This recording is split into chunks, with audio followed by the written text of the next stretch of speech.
আসসালামু আলাইকুম। আমি একটা বিষয় খেয়াল করেছি। আমি যখন স্পোকেন ইংলিশ এর কোনো ব্যাচ শুরু করি, তখন আলহামদুলিল্লাহ প্রচুর পরিমাণে স্টুডেন্ট আমার কাছে ভর্তি হয়ে যায়।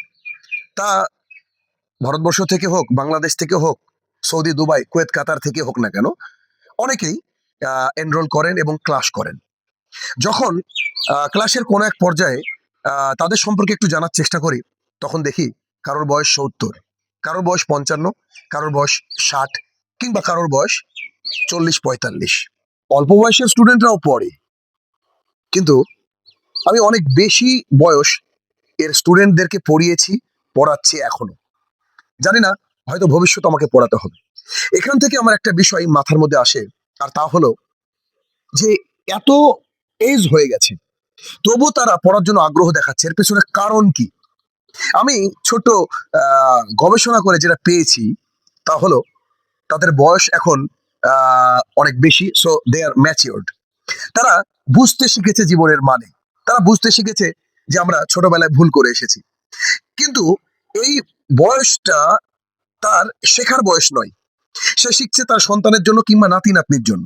কিন্তু সেই ব্যক্তি তার ছোট্ট কলিজা টুকরা সন্তানকে এত বলার পরেও তাকে স্কুলে পাঠাতে পারছে না, কিংবা স্কুলে গেলেও অনেক ফাঁকি দিচ্ছে, পড়াশোনা করছে না।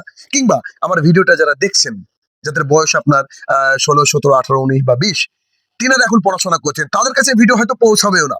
আবার পৌঁছালেও একদম স্কিপ করে নেবেন, কারণ এর মধ্যে কোনো এন্টারটেনমেন্ট নেই।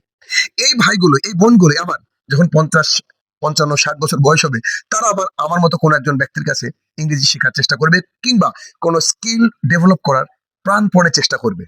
ভাইরা আমার, বোনেরা আমার, আমার এই কথার মাধ্যমে মেসেজ হচ্ছে এইটা, যে মানুষ যখন একটা ম্যাচিওরড এজে চলে আসে, এটা আহ, সঠিক বয়সে চলে আসে, যে বয়সে সংসারের হাল তার কাঁধের উপরে থাকে, ঠিক তখন সে গুরুত্ব বুঝতে পারে যে সবচেয়ে valuable time in our life, যেটা হচ্ছে মানে ইয়াং যে টাইম, অর্থাৎ আহ, মানে ১৫ থেকে ২০, ২৫, এই বয়সটা, যেটা আমরা একেবারে অবলীলায় নষ্ট করে দিই। এই সময় আমাদের কোনো না কোনো স্কিল শেখা উচিত, যে বিষয়ে আপনার ভালো লাগে। অবশ্যই সেটা হালাল হওয়া চাই। যদি আপনারা এই বয়সটাকে কাজে লাগাতে পারেন, তাহলে শেষ বয়সে সে পস্তাতে হবে না, এবং কারো কাছে হাত পাততে হবে না। এই জন্য বলি যে যাদের এখন শেখার বয়স, তারা শিখে না, অথচ তার বাবা, তার দাদুরা আমাদের কাছে ইংরেজি শিখে। সুতরাং এই ভিডিও থেকে মেসেজ এইটুকুই আপনাদের কাছে, যে আপনারা সময়কে সময়ের সাথে মূল্যায়ন করুন, আদারওয়াইজ পিছিয়ে পড়তে হবে।